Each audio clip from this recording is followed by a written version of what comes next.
Welcome to Let's Talk Midlife Crisis. I'm Ashley. And I'm Tracy. We're your go to hosts for all things midlife, menopause, and moments of pure mayhem. And today we're going to talk about dementia. And things we can do in midlife to slow or prevent it. So I have two sources in my research for my research. The first one is Hopkins Bloomberg Public Health Magazine. The other one is Johns Hopkins Bloomberg School of Public Health. So some of this I'm going to just touch on, and some of it I'm going to read line by line because I don't want to miss. There's been a lot of research on this, and I don't want to miss anything important. Um, but by 2050, almost 1 in 4 adults will be over 65. From Wow. age 55 to 95, the lifetime risk of developing dementia is 42%.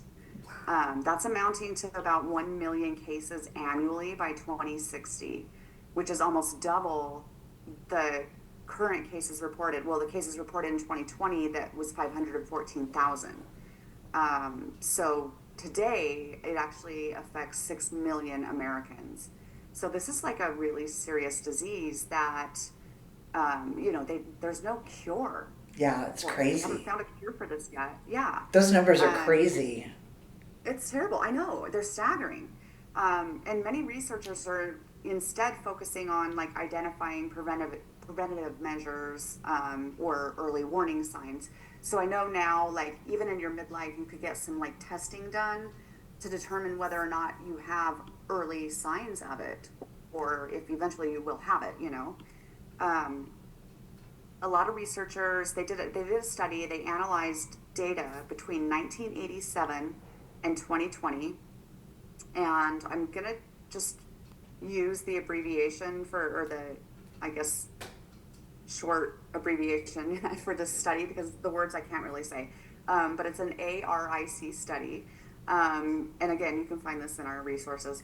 It's tracked nearly 16,000 people for 3 decades in 4 different communities to investigate the risk factors for heart disease and more recently the connections between cardiovascular and cognitive health. So they're finding that there's a lot of similarities and things that are causing cognitive health. What if you have cardiovascular risk or issues? The findings present an opportunity to address dementia risk factors and take steps in middle age to prevent or slow the onset of it later in life. Okay. If you live long enough, your risk increases, obviously, Right. which may be higher than we previously thought. And society struggles to help people who need intensive long term care. So this is a real issue. Oh, And very I much know so. that you've had a little bit of experience with Mm. this. I think your mom had some issues with this, right? Yeah, my mom had Alzheimer's, and I just can't tell you the emotional and financial toll that it Oh, takes on individuals and families. So, yeah. um, yeah, Yeah, I think it's hard for both the patient and, like you said, the family because, and I mean emotionally, because for the patient, there's probably a lot of confusion about why people are confused about what they're saying or doing, and you're confused because they don't recognize you or they're calling you different names or things like that. And so yeah, like it is obviously a financial toll if they need long-term care, but emotionally this is very challenging for families. yes, yes. um, so what they have found in this research they've done, there are things that you can do on an individual level to reduce the burden of dementia, including trying to optimize your cardiovascular health. And that's, things like avoiding diabetes, hypertension, smoking. Um, so, yeah, this Yeah. also was another flag for me. Oh, I guess it's time to quit. I don't think there's anything that's good that comes out of Comes smoking. from smoking. Yeah, No, yeah, definitely unfortunately. not.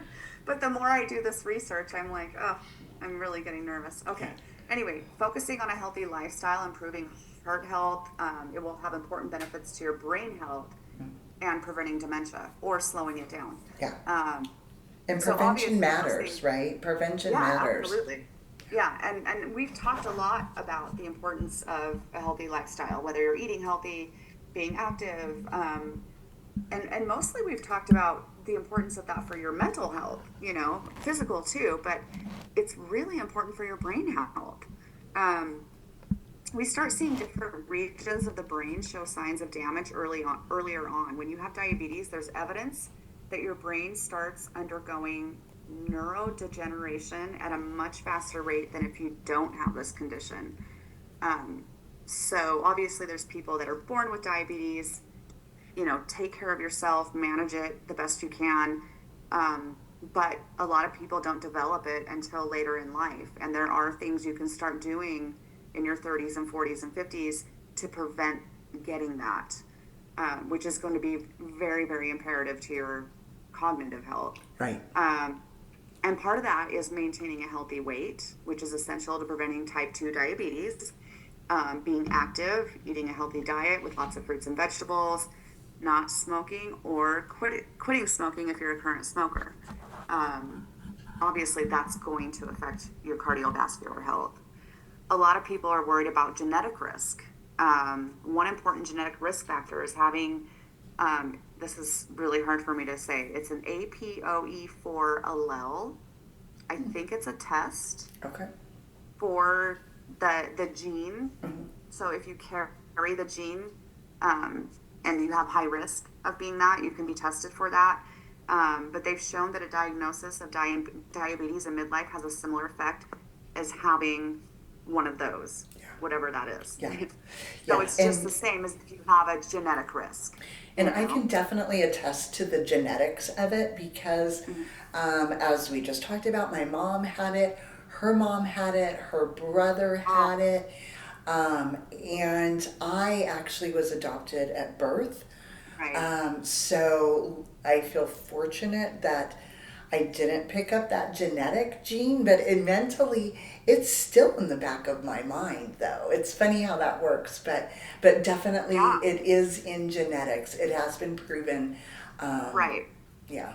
Right. And I know it's in my family as well. My grandmother, I think both of them had it, and they both lived out of state, and so I didn't see them often. So for me, it's easy to say I don't think it was an extreme case, but I don't know because I wasn't involved day to day, So for me, it's really easy to say, oh, it wasn't extreme.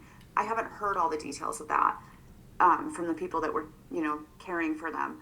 I do know my grandma. Oh, she was so sweet.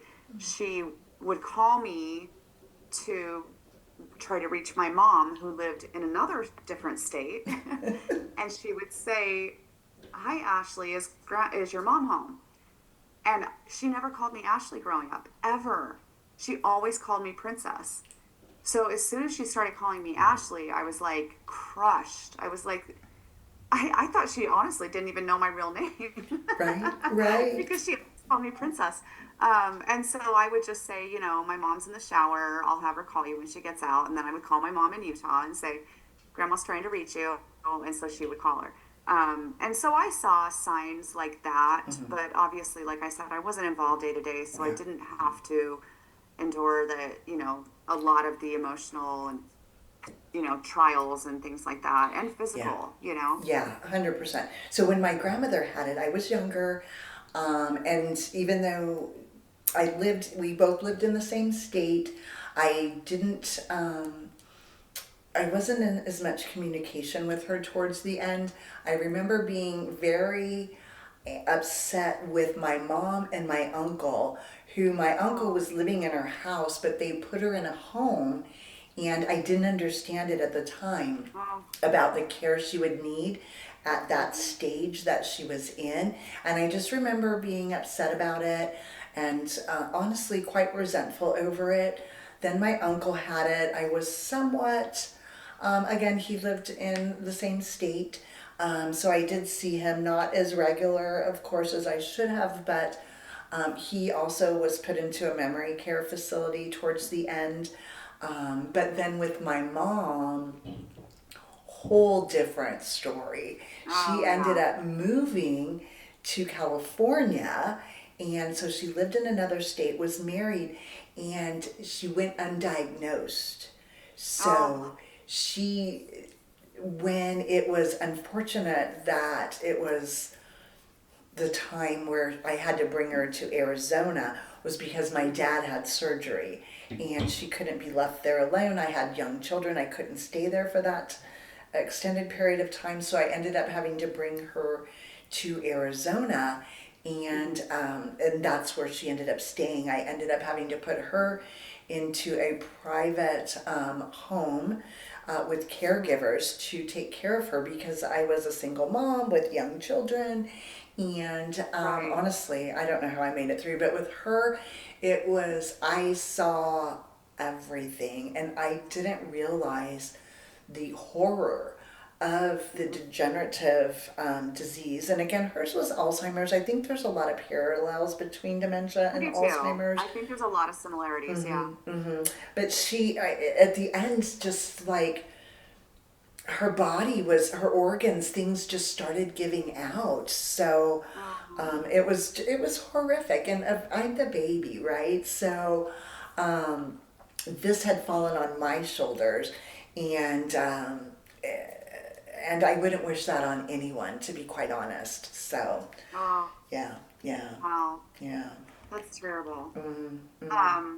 Yeah, I mean, like I said, that it's really a struggle to help people who need intensive long-term care, and that's a really hard decision. I'm sure it was for you with your mom to take that step and Yeah. figure out where you're going to take them and who's going to care for them.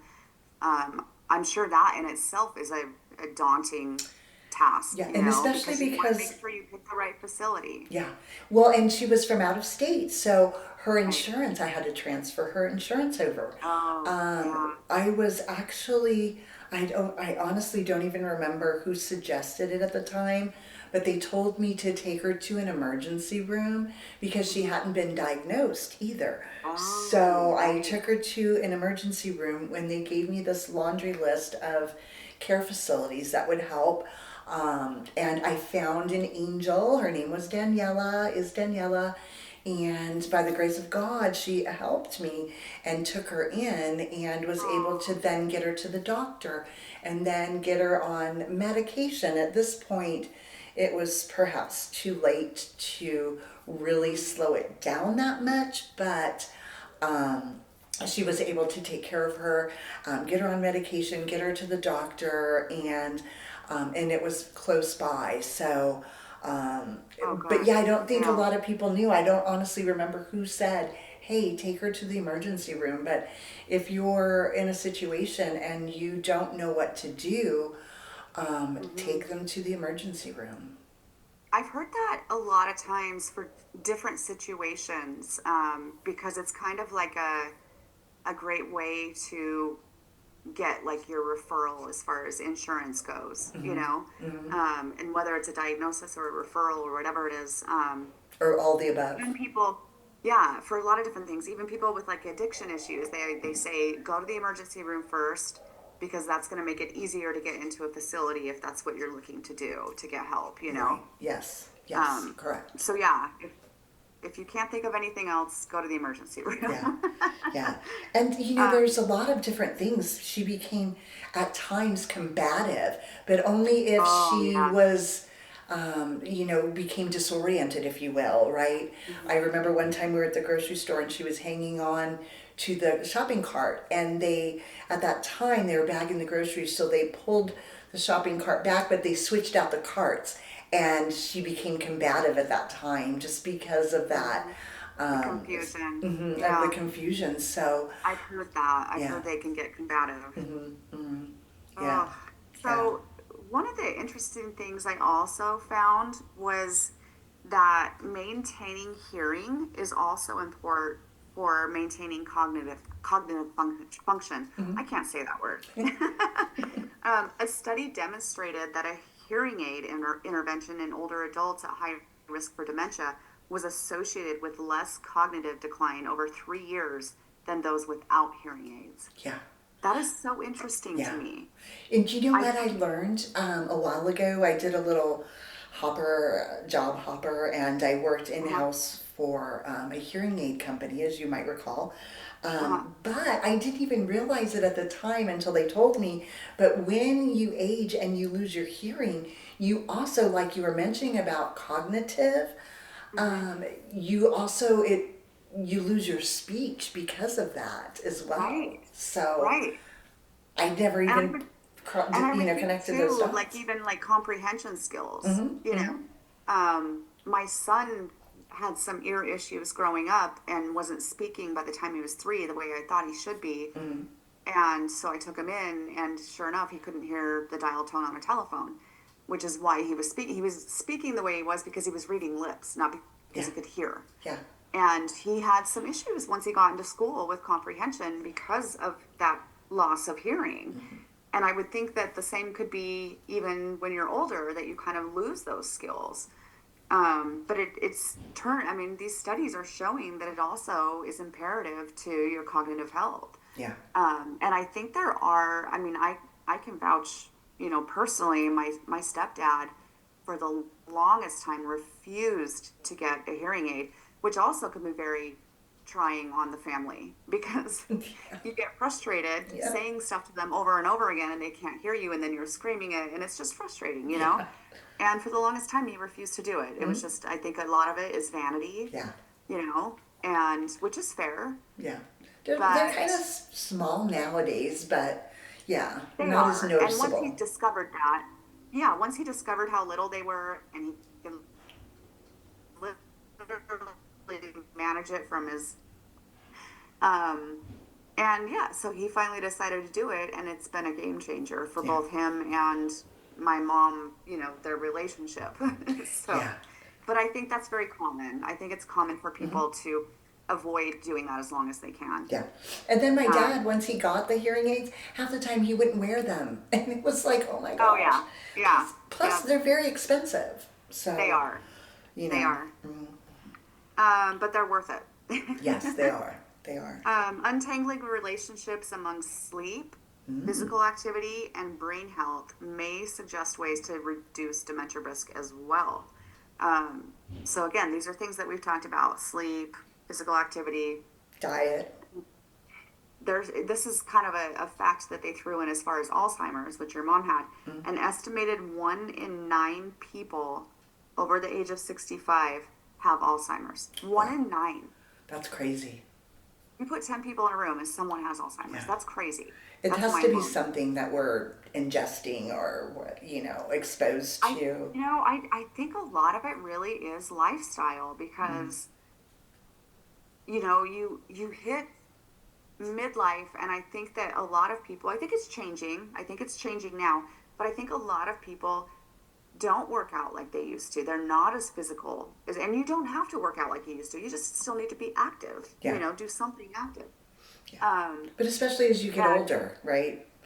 Right, In your right. And 60s then and just such. really watching your diet, preventing diabetes or, any kind of cardiovascular issues. Yeah, just being really cognizant of that at an age where you can make it make it work, make it happen. Hmm. When you're in your 30s and 40s, you can really make an effect on what's going to happen to you in the future. Um, 100%, yes. and I think a lot of people didn't realize that. And you kind of your lifestyle changes, you slow down, you become less aware of what you're eating. It's just like whatever. Hmm. Like I said, I think it is changing, but I think that's kind of that was the norm. Yeah, Um, yeah. And research, exercise, we've talked about that. We've talked about yes, yeah, chair it shows physical yoga and, activity and sleep are quick to change when your cognitive impairment starts. So even if you have the gene or early signs of it, if you maintain your physical activity and make sure you're getting enough sleep, it can actually delay your symptoms. mhm, And obviously, the longer you live, the more likely you're going to get those symptoms if it's inevitable. But right. more than 2 decades of research supports the notion that staying active helps prevent cognitive decline.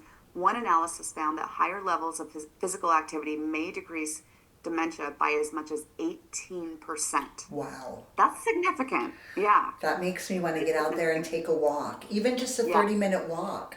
Yes, makes a difference. absolutely. Could make a difference, we'll say. Yeah. Yeah, exercise spurs the body to produce important proteins such as brain derived neurotrophic, I hope I said that right, factor.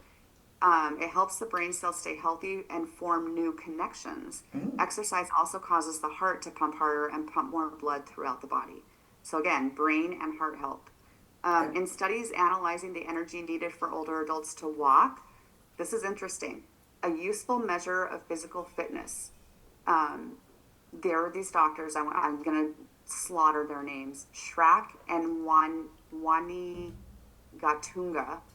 They found that those who struggled to walk were also more likely to show signs of brain deterioration Mm. and cognitive decline later in life, Okay. and higher levels of amyloid beta, which is a protein whose accumulation can signal Alzheimer's. So, again, there tended to be a lot of, lot less activity in midlife and older, and that's also going to affect your ability to walk because your muscles have weakened, Mm-hmm. your joints have stiffened, and that's also going to affect your brain Yeah. and obviously your heart. So it's more than just dementia and Alzheimer's. It's overall health. Yeah. Um, like low levels of physical activity, poor quality of sleep is also associated with higher dementia risk. People with sleep disturbances, such as insomnia or sleep apnea, Yeah. are 19% more likely to develop dementia. 19% more. Wow. That's crazy. And I know that sleep apnea is very common in mid It's to very late common. life. My dad had it, but he Yeah, lived to my stepdad had 92, it. and his mind was sharp. Oh, So wow. yeah, yeah. Yeah. But yeah, I mean, if you have it, it's treatable. Mm-hmm. They have the breathing machines and things like that. So He I again, know I he can didn't talk use tonight. it. He's I feel so like I have a funny. fat tongue. Yeah. But no, there's ways to do. If you feel like you're having issues with anything, talk to your doctor. Yeah. There's going to be symptoms. As long as you're doing something about it and treating it the way you should, your health is going to be better. Your mind is going to be better. And these are things we can start doing now, Mm-hmm. before we get to be elders and really face a lot of struggles. Yeah. Um, Yeah. Excessive oh, alcohol too is probably yes, smoking and increasing alcohol. risk, right? It's kind of a given, Absolutely. but Yeah, absolutely. So one of the forms of sleep, or I guess levels of sleep, is called slow wave sleep. mm, And missing out on that, which is like it's the deepest stage where your body repairs itself from the day. oh, so it's like your it's one of your REMs, right? Yes, Okay. yeah, yeah. It's associated with, so missing out on that is associated with the buildup of this amyloid beta, um, which is, like I said, the protein whose accumulation can trigger Alzheimer's or dementia. Mm, In turn, the brain changes associated with Alzheimer's disease also seem to disturb sleep. So, disrupting and synchronized brain waves that characterize deep sleep, that's affected if you're not getting that level, that slow wave sleep. right. And it just creates a vicious cycle, once, and I notice this too. If I'm sleeping well for a while and then I have like one night of not sleeping well, it's like the next 3 or 4 nights I'm doomed. Yeah. I'm not Yeah. going to sleep well. It's Yeah. like this cycle that my body goes through. Mm-hmm. It's terrible. And I think you're thinking Anyway, about it at that point too, like, oh, am I going to be able to sleep? well, And yeah, it because you're just, dreading. You're like, okay, I don't want another night like right. last night. Yeah. Right, right. Where you Anyway, should so be yeah, so that's, tired that you would just pass out, but yeah, yeah. you would think, yeah. I mean, there was one night I was up at like 3:30 and could not go back to sleep, and I made it all day. I thought, you know what, I am gonna crash so hard this afternoon. Never did, Yeah. and then didn't sleep well that night either. So yeah, it's really important. And actually because that was happening, I bought an eye mask. So if Mm. you're struggling with, and it was so weird because our room is pretty dark, Yeah. and we have, like I said, the sound machine going. So we do what we can to make sure to ensure that we're getting deep sleep and this good sleep, but sometimes I just don't. It's just Yeah. my body. And I thought, well, what if I get an eye mask? Maybe that, because I even though our room's pretty dark, I would notice the slightest bit of light, Yeah. whether it was coming out of the door or, Yeah. and it really helped. I've used it several times.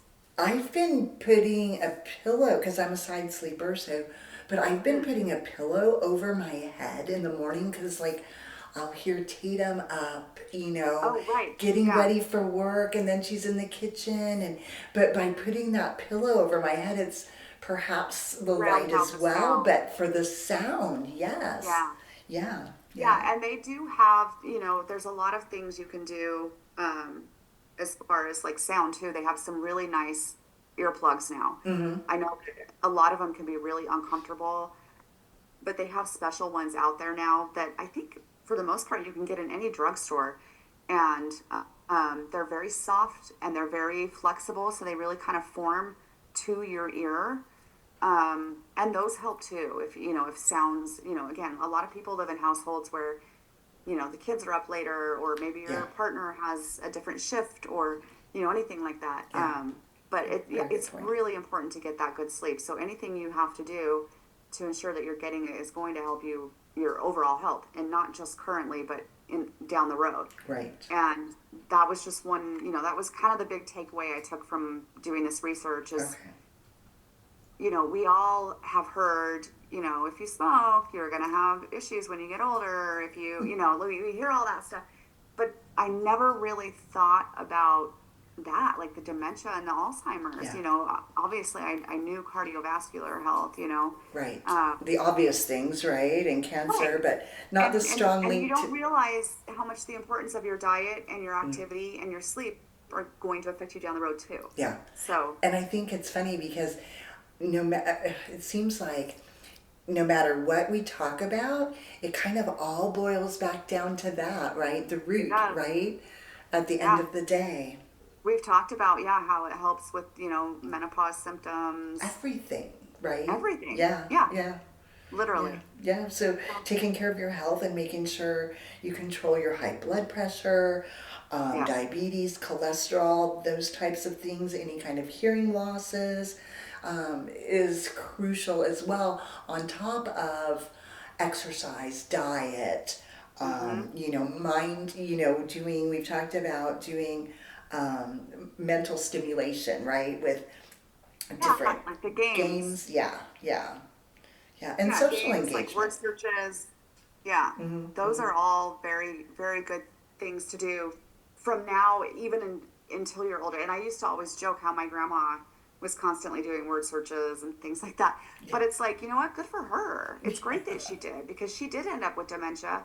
And like I said, I felt like it was kind of a minor case of it. Again, I wasn't that involved, so I'm not sure how bad it got, but I guarantee that the stuff she was doing was helping, Yeah, especially things like that. yeah. So if you like word searches and, you know, I love my Wordle. Sudoku, is that how you say it? Sudoku? That's supposed to be a Yeah, good one too. yeah, yeah. My kids like to play that. But yeah, so, and the role of genetics versus lifestyle. Control what you can control, right? And with Hmm. new technology that we have now and early detection tools, it just makes sense to be able to use them to our Absolutely. advantage. Um, One other thing that I heard that's really helpful is learning a new language. Yes, So Rosetta Stone, if you want to learn Spanish or Italian or whatever it might be, that is also supposed to really help with your mental health. And it's fun, and it right? is fun. Yeah, yeah. Well, that wraps it up for today. Thanks for joining us on Let's Talk Midlife Crisis. We hope you got some laughs, a little inspiration, and maybe a few new ideas. If you loved today's episode, hit that subscribe button so you'll never miss an episode. And hey, share the love. Send this episode to a friend who could use a good laugh and some midlife wisdom. Connect with us on social media at Let's Talk Midlife Crisis and let us know what's on your mind. We love hearing from you.